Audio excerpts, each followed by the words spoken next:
Hello. Welcome back to Rupal Live to Inspire and 101 Consistency Challenge. अब next habit पे हम आते हैं। तो अर्ली वेकअप यानी जल्दी उठना, यानी उठना तो है हमें।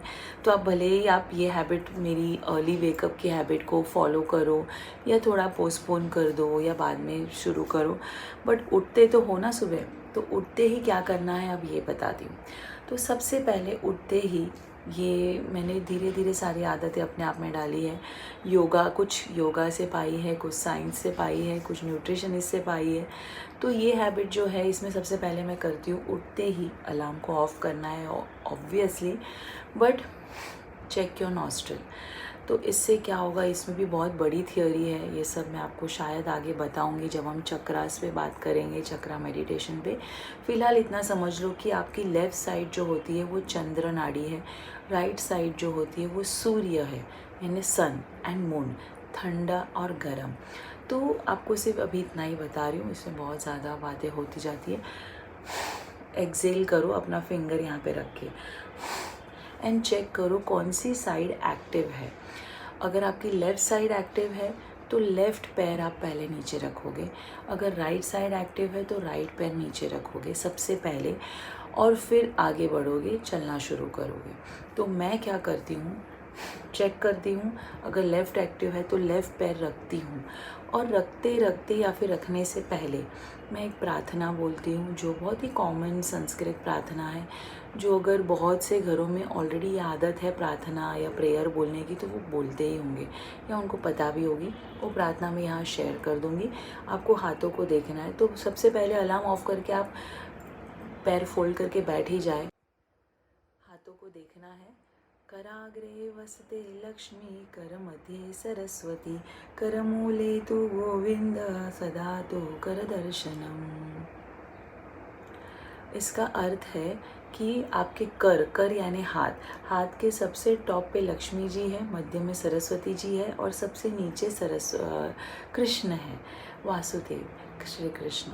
तो इनको नमन करके, इनको विजुअलाइज करके आप प्रार्थना करते हो, इनके दर्शन करते हो और फिर अपने दिन की शुरुआत करते हो। इसके बाद आप नॉस्ट्रिल चेक करो, लेफ़्ट या राइट जो भी एक्टिव है वो पैर रखने जा रहे हो धरती माँ पर।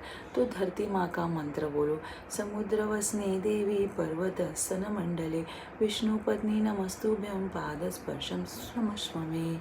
यानी आप क्षमा मांगते हो कि जिस धरती पे हमने जन्म लिया, जिसके प्राकृतिक गुणों से हम बने हैं, जिससे हमें खाना पीना सब मिलता है और जो हमें हमारे सारे मार को सहती है। हम जब खेती करते तभी भी धरती पे मारते, हम खुदाई करते तभी भी धरती पर मारते, हम रोज़ उस पर पैर रख के चलते हैं। तो हम क्षमा मांगते हैं उस धरती माँ से और उसको पैर पड़ते हैं। तो सबसे पहले पैर रखने से पहले मैं हाथ रख के धरती माँ को प्रणाम करती हूँ और फिर अपना लेफ़्ट या राइट हैंड लेग जो भी मुझे रखना है वो रखती हूँ और फिर चलना शुरू करती हूँ। और चलते चलते फिर और बहुत सी चीज़ें होती है, थैंक यू बोलना, ग्रैटिट्यूड, फीलिंग गुड, एफर्मेशन, वो मैं आगे के वीडियो में आपको बताऊँगी। तो इस वीडियो में मैंने आपको बताया कि उठते ही अलार्म बंद करने के बाद आप अपने हाथों को देखकर प्रार्थना बोलें, फिर धरती माँ की प्रार्थना बोलें और फिर आपका लेफ़्ट और राइट कौन सा पैर रखना है वो पैर रखें। और पूरे दिन अगर याद रहा तो घर से बाहर निकलते वक्त, घर में आते वक्त, ऑफिस में एंटर होते वक्त, कहीं भी जा रहे हो आ रहे हो, वही पैर इनिशिएट करो उस दिन के लिए। फिर नेक्स्ट डे अगर राइट लेग आता है, राइट साइड एक्टिव है तो राइट पैर रखो। इससे बहुत सी चीज़ें बदल जाएगी, बहुत सब कुछ अच्छा लगने लगेगा और अच्छा होने लगेगा। आपके हाथों कुछ गलत ना हो जाए, ये भी पॉसिबिलिटी है। ये सब चीज़ें हो सकती है या दिन अच्छा जाएगा, ऐसे सोच लो कि आपने दिन की शुरुआत सही की, सही तरीके से की। ये सब चीज़ें पहले के ज़माने में बहुत स्ट्रिक्टली फॉलो होती थी। गुरुकुल वाले सेटिंग में भी गुरुओं के बीच में भी ये सब चीज़ें बहुत फॉलो होती थी पुराने काल में। पर धीरे धीरे ये सब लुप्त होता गया और फिर से ये सब सामने आ रहा है, जब यंग जनरेशन फिर से वो सारे ग्रंथ उठा रहे और पढ़ रहे हैं। So do follow it. Thank you so much.